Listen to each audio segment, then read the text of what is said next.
BA third year political science second paper international relation के students unit third में आज का हमारा टॉपिक है संयुक्त राज्य अमेरिका की विदेश नीति, जिसके अंतर्गत हम पढ़ेंगे कि अमेरिका की विदेश नीति के आधारभूत तत्व और उद्देश्य क्या हैं।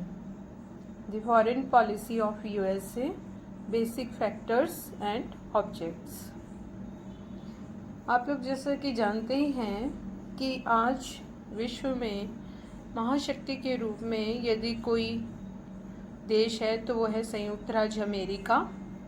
और हमने पिछले टॉपिक्स में पढ़ा था कि 1945 या द्वितीय विश्व युद्ध के पश्चात महाशक्ति के रूप में दो देश उभरे थे, संयुक्त राज्य अमेरिका और दूसरा सोवियत संघ। लेकिन सोवियत संघ की सुपर पावर के रूप में जो शक्ति थी वो 1989 और 90 के दशक तक आते आते समाप्त हो गई और उसके बाद विश्व में केवल एक ही सुपर पावर रह गया, वो था संयुक्त राज्य अमेरिका। और आज इसे अकेला हम महाशक्तिशाली देश कह सकते हैं।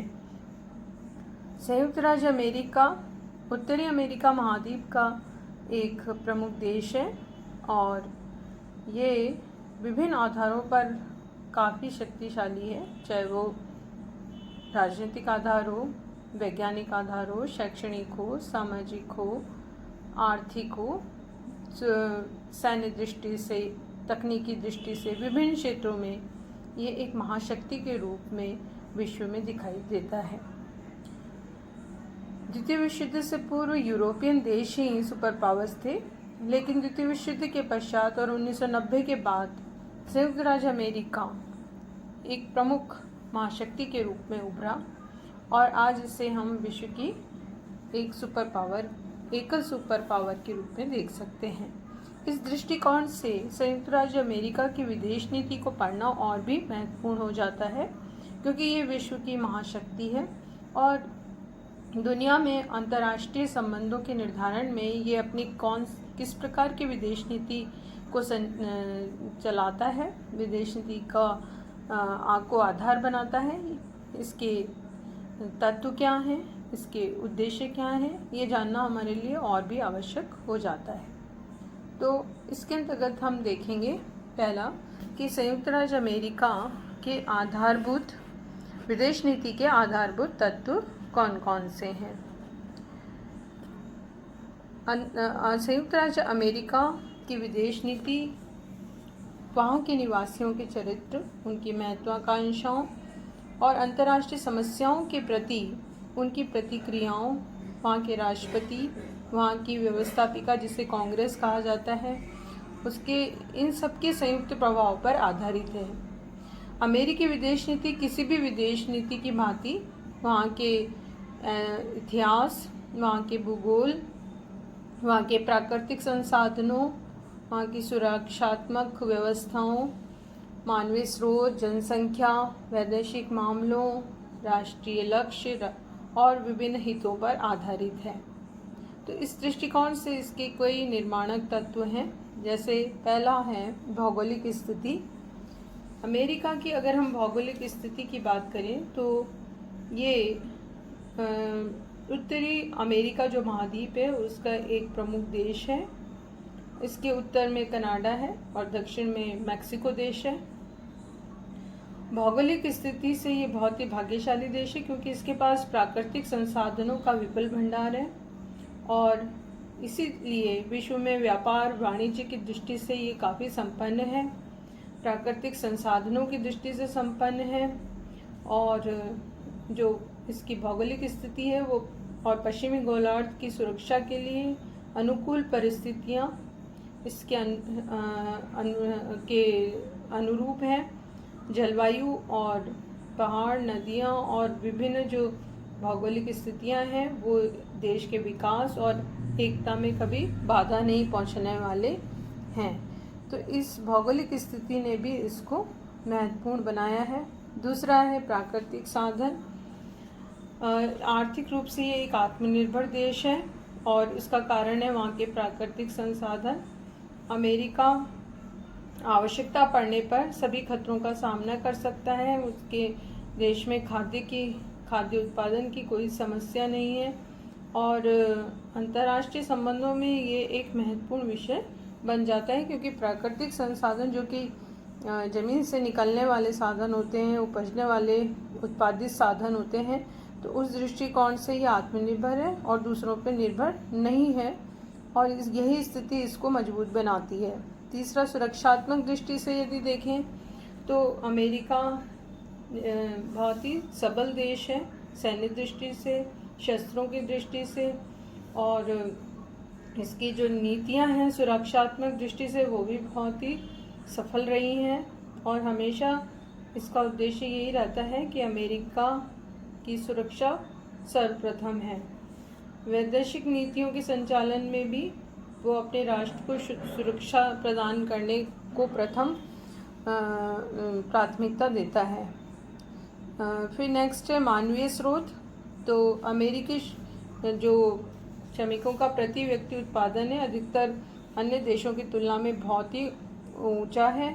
अमेरिकी विदेश नीति के निर्माण में वहाँ की जनसंख्या के आकार, वहाँ की जनसंख्या की गुणवत्ता, ये एक महत्वपूर्ण तत्व है जो कि उसको अन्य देशों से मजबूत बनाता है। और वहाँ पे पर व्यक्ति जो स्तर है, लिविंग स्टैंडर्ड है, वो और देशों से काफ़ी अच्छा है। इसके अलावा एक और जो आधारभूत तत्व है वो है गृह नीति और दबाव गुट। गृह नीति और जो दबाव गुट हैं, प्रेशर ग्रुप्स हैं, वो अमेरिकी विदेश नीति को बहुत अधिक प्रभावित करते हैं और वहाँ की जो कार्यपालिका है वो भी उनकी अवहेलना नहीं करती है, अधिकतर उन्हीं के अनुसार कार्य करती है, क्योंकि अधिकतर अमेरिका के जो चुनाव हैं उनमें, चाहे राष्ट्रपति का चुनाव हो, उसमें ये दबाव गुट अहम भूमिका निभाते हैं और इनडायरेक्टली काफ़ी इनका प्रभाव और दबाव रहता है, तो इन्हें इग्नोर वहाँ नहीं किया जा सकता और इसीलिए इनकी गृह नीति में, अधिकतर विदेश नीति में भी दबाव गुटों का महत्वपूर्ण स्थान है। फिर एक है संवैधानिक बंधन। अमेरिका में लोकतांत्रिक व्यवस्था है, संघात्मक शासन व्यवस्था है, इसके कारण वहाँ की विदेश नीति को कई बार संवैधानिक संकटों का सामना करना पड़ा। संविधान और सर्वोच्च न्यायालय के निर्णयों ने विदेश नीति के संचालन में केंद्रीय सरकार के हाथों को जकड़ रखा है। राष्ट्रपति को विदेश नीति के संचालन करने के लिए वहाँ पर जो जैसे युद्ध है या संधि है, ऐसे कार्य करने से पूर्व वहाँ की जो सीनेट है, जो व्यवस्थापिका का उच्च सदन है, उससे परमिशन लेनी पड़ती है। तो वहाँ पर नियंत्रण और संतुलन की व्यवस्था है, शक्ति पृथक्करण की व्यवस्था है, जो संवैधानिक प्रावधान है वो भी वहाँ की विदेश नीति को काफ़ी प्रभावित करते हैं। दलगत सहयोग एक और आधारभूत तत्व है अमेरिकी विदेश नीति का। अमेरिकी विदेश नीति के निर्माण में दलगत सहयोग और प्रशासनिक समन्वय, ये इस दोनों पर काफ़ी निर्भरता है। विदेश नीति के संचालन में तब अधिक कठिनाई आती है जब राष्ट्रपति अलग दल का हो और जो वहाँ की व्यवस्थापिका है, जिसे वहाँ कांग्रेस कहते हैं, उसमें किसी अन्य दल का बहुमत हो, तब ये सहयोग न होकर और काफ़ी विरोधाभास की स्थिति हो जाती है। लेकिन अगर दोनों एक ही दल के हैं तो दलगत सहयोग की स्थिति बन जाती है और विदेश नीति में भी स्मूथली कार्य होता है। तो ये विभिन्न ऐसे आधारभूत तत्व हैं अमेरिकी विदेश नीति के, जिसके आधार पर वहाँ की विदेश नीति अंतर्राष्ट्रीय स्तर पर संचालित की जाती है। इसके बाद हम देखेंगे अमेरिकी विदेश नीति के विभिन्न उद्देश्य क्या हैं। Objects of American foreign policy, इसके अंतर्गत हम ये देखेंगे कि अमेरिका में किसी भी दल की सरकार बने, कोई भी राष्ट्रपति आए, चाहे रिपब्लिकन दल के हों चाहे डेमोक्रेटिक पार्टी के हों, कुछ उद्देश्य हैं जिनको हमेशा सभी के द्वारा मान्यता दी गई है, ये सर्वमान्य है और इसको आधार बनाकर वे अंतर्राष्ट्रीय स्तर पर कार्य करते हैं। जो अमेरिकी विदेश नीति का पहला उद्देश्य है, जिसको सभी राष्ट्रपति, कोई भी सरकार बने किसी भी दल की, वो प्राथमिकता देते हैं और वो है राष्ट्रीय सुरक्षा। अमेरिका की सुरक्षा ये प्रमुख लक्ष्य है अमेरिकी विदेश नीति का। राष्ट्रीय सुरक्षा पे किसी प्रकार की आंच नहीं आए, यह हर सरकार वहाँ की ध्यान रखती है। अमेरिका यूरोप, एशिया और अफ्रीका में शक्ति संतुलन बनाए रखना चाहता है। यूरोप में पश्चिमी जर्मनी और एशिया में जापान और पाकिस्तान का समर्थन उसकी इसी आवश्यकता पर आधारित रहे हैं कि सोवियत संघ और साम्यवादी शक्तियों के विरुद्ध वो शक्ति संतुलन बना सके और साथ ही अमेरिका की राष्ट्रीय सुरक्षा भी निर्धारित कर सके। दूसरा उद्देश्य है जनतंत्र की रक्षा। अमेरिका जब स्वतंत्र हुआ और संविधान बना तो इसकी एक प्रमुख विशेषता है कि वहाँ जनतंत्र या लोकतंत्र भी जिसे कहते हैं, डेमोक्रेसी को वहाँ के संविधान में प्रमुख स्थान दिया गया, यानी जनता का जनता के लिए, जनता द्वारा शासन। और वहाँ पर संघात्मक प्रकार का जनतंत्र है और अमेरिका जनतंत्र का प्रबल समर्थक है। वो लोकतंत्र का हिमायती देश है, इसीलिए वो चाहता है कि संसार में हर देश में जनतंत्र या लोकतंत्र की स्थापना हो और 4 प्रकार की स्वतंत्रताओं पर बल देता है: भाषण की, धर्म की, अभाव से स्वतंत्रता और भय से स्वतंत्रता। इस प्रकार अमेरिका हर उस देश का समर्थक है जिस देश में जनतंत्र या लोकतंत्र हो। तीसरा उद्देश्य है साम्यवाद का अवरोध करना। जैसा हमने शीत युद्ध का जब टॉपिक पढ़ा था तब पढ़ा था कि 1945 के द्वितीय विश्व युद्ध के बाद 2 विचारधाराओं के मध्य काफ़ी मतभेद रहा, आपसी शीत युद्ध की स्थिति रही और वो था पूंजीवाद और दूसरा साम्यवाद। अमेरिकी विचारधारा पूंजीवाद पर आधारित है और इसीलिए उसने साम्यवाद के अवरोध की नीति को अपनाया है, जो साम्यवादी विचार सोवियत संघ की विचारधारा रही है। द्वितीय विश्व युद्ध के बाद अमेरिका ने साम्यवाद के बढ़ते हुए प्रसार को रोकने के लिए दृढ़ संकल्प किया था और इसीलिए उसकी विदेश नीति का एक प्रमुख उद्देश्य बन गया कि जहाँ भी साम्यवाद का विस्तार हो उसको रोकना, उसको कम करना या समाप्त करना, ताकि पूंजीवादी विचारधारा ही विश्व में विस्तार हो सके उसका और प्रसार हो सके, ताकि अमेरिकी वर्चस्व और प्रभाव अंतर्राष्ट्रीय स्तर पर बना रहे। एक और उद्देश्य तनाव कम करना। सोवियत संघ और अमेरिका दोनों ही पारस्परिक तनाव को कम करने पर हमेशा से संधि, समझौते, वार्ताएं करते रहे हैं और विभिन्न प्रकार की, हमने निशस्त्रीकरण के टॉपिक में भी पढ़ा था कि विश्व शांति रहे, सुरक्षा रहे, युद्ध का संकट विश्व में न रहे, इसके लिए विभिन्न निशस्त्रीकरण के संदर्भ में संधि समझौते हुए, जैसे अणु परीक्षण प्रतिबंध संधि, अणु अप्रसार संधि, साल्ट, स्टार्ट, CTBT जैसी संधियाँ। और वो इसी लिए की गई कि अमेरिका की विदेश नीति का एक प्रमुख उद्देश्य है कि विश्व में तनाव कम होना चाहिए और युद्धों को, बेवजह के युद्धों को रोकना चाहिए और शांति बने रहे। इसके लिए वो हमेशा प्रयासरत रहता है और कोई भी अंतर्राष्ट्रीय गतिविधि करता है। एक और उद्देश्य है विश्व शांति और इसीलिए अमेरिका का प्रमुख उद्देश्य यही रहा है कि जहाँ भी विस्तारवाद या साम्राज्यवाद, उपनिवेशवाद रहा और बेवजह के जो युद्ध हैं या अतिक्रमण हैं, उसका हमेशा अमेरिका विरोध करता है। यूएनओ के माध्यम से, संयुक्त राष्ट्र संघ के माध्यम से भी अमेरिका ने विभिन्न देशों के खिलाफ कार्यवाही की ताकि विश्व में शांति रहे और हर देश सुरक्षित रहे। तो ये भी एक प्रमुख उद्देश्य है ताकि विश्व को अमेरिका की सुरक्षा के साथ साथ विश्व भी सुरक्षित रह सके। एक और उद्देश्य है नवीन विश्व व्यवस्था का निर्माण करना।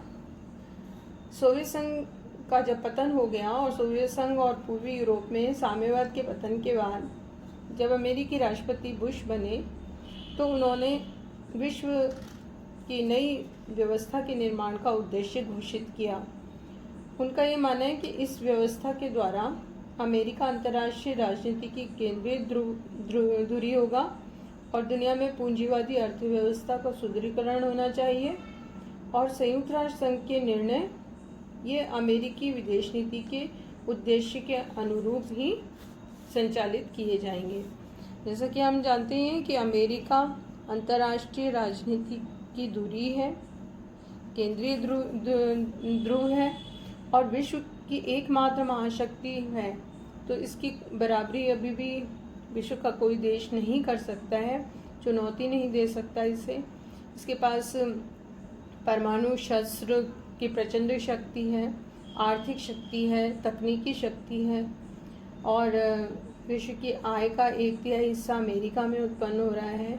विश्व का ये आयातित और निर्यातित एक प्रमुख देश है और ये सारे तकनीकी आविष्कार और ये इत्यादि के द्वारा इसकी स्थिति अत्यंत ही महत्वपूर्ण है।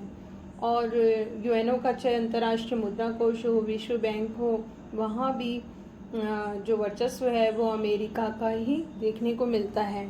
इसलिए जो नवीन विश्व अर्थव्यवस्था है इसका निर्माण भी अमेरिका के द्वारा ही किया गया और अमेरिका के ही निर्णयों के आधार पर इसका पूर्ण रूप से संचालन होता है, चाहे वो यूएनओ के थ्रू हो चाहे डायरेक्ट अमेरिका के द्वारा हो। एक और जो प्रमुख उद्देश्य है वो है आतंकवाद का उन्मूलन करना। जैसा कि आज के विश्व की ज्वलंत समस्या आतंकवाद है, तो अमेरिका 2001 से ही, उससे भी पूर्व अमेरिकी विश्व में इस उग्रवाद आतंकवाद को रोकने का हमेशा से हिमायती रहा है और उसने स्वयं भी इस आतंकवाद को झेला है। इसलिए अमेरिका ने अंतर्राष्ट्रीय स्तर पर आतंकवाद की समाप्ति हो इसका हमेशा से प्रयास करने की कोशिश की है। ये एक प्रमुख उद्देश्य उसका रहा है और इसीलिए उसने कई ओसामा बिन लादेन जैसे या अफ़गानिस्तान में तालिबान जैसे जो सैनिक कार्यवाहियाँ की, उसका उद्देश्य भी यही रहा कि वहाँ व्याप्त आतंकवाद को समाप्त करना। तो ये प्रमुख जो उद्देश्य हैं वो हम अंतर्राष्ट्रीय संदर्भ में संयुक्त राज्य अमेरिका की विदेश नीति को देख सकते हैं और इसके साथ भी वर्तमान समय में चीन और विभिन्न एशियाई देशों के आधार पर भी हम अमेरिकी विदेश नीति में नए उद्देश्यों को देख सकते हैं और उसके आधार पर भी व्याख्या कर सकते हैं। तो आज हमने इसमें देखा कि विश्व की महाशक्ति संयुक्त राज्य अमेरिका की विदेश नीति किन आधारभूत तत्वों पर आधारित है और इसके प्रमुख उद्देश्य कौन कौन से हैं।